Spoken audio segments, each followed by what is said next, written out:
اعوذ باللہ من الشیطان الرجیم، بسم اللہ الرحمن الرحیم۔ ناظرین کرام، السلام علیکم ورحمۃ اللہ وبرکاتہ۔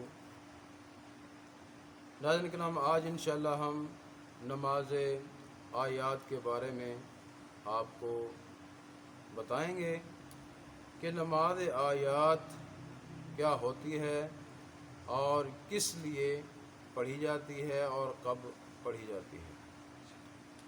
یہ نماز چاند گرہن، سورج گرہن، زلزلہ یا سیاہ یا سرخ آندھی یا بجلی کی کڑک و گرج یا اس قسم کا ہولناک امر جس سے عام لوگ ڈر جائیں، اس وجہ سے نماز آیت پڑھنا واجب ہو جاتی ہے۔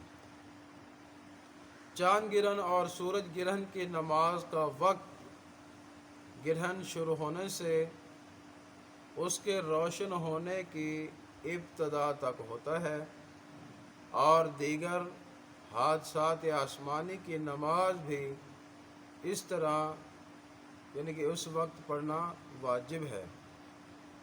جو شخص نماز آیات نہ پڑھے وہ گناہگار ہوتا ہے، لیکن ان کی نماز آخر عمر تک ادا کی نیت سے پڑھے گا۔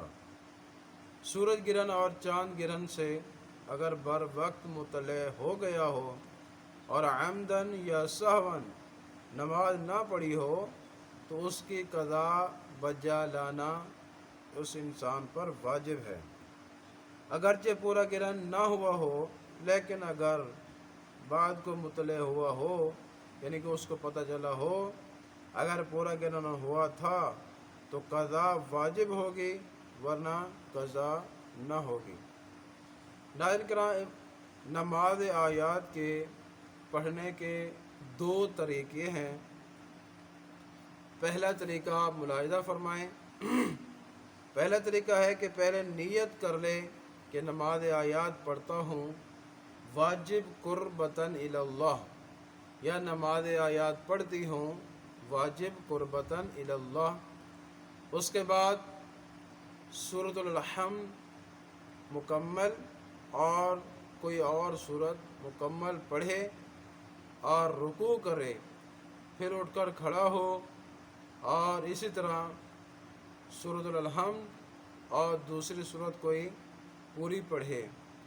اسی طرح 5 رکوع کرنے کے بعد دونوں سجدوں سے فارغ ہو کر دوسری رکعت بجا لائے اور ہر دوسرے رکوع سے پہلے دعائے قنوت پڑھے اور تشہد و سلام پڑھ کر نماز کو تمام کرے۔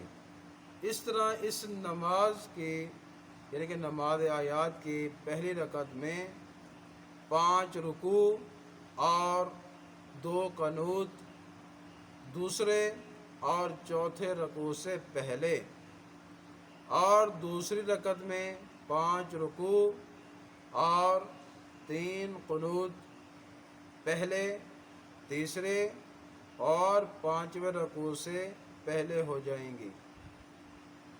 اس نماز میں کل 10 رکوع اور 5 قنوت ہوتے ہیں۔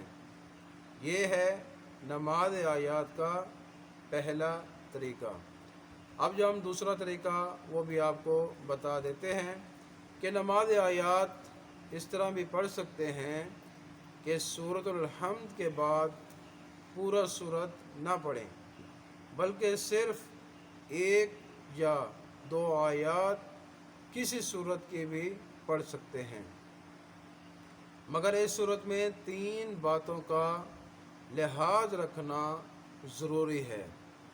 پہلی بات یہ کہ 1 رکعت یعنی 5ویں رکوع تک سورت مکمل ہو جائے۔ نمبر 2، جس قیام میں پوری سورت پڑھے اس کے بعد والے قیام میں سورۃ الحمد ضرور پڑھے۔ اب تیسری بات کہ پہلے قیام میں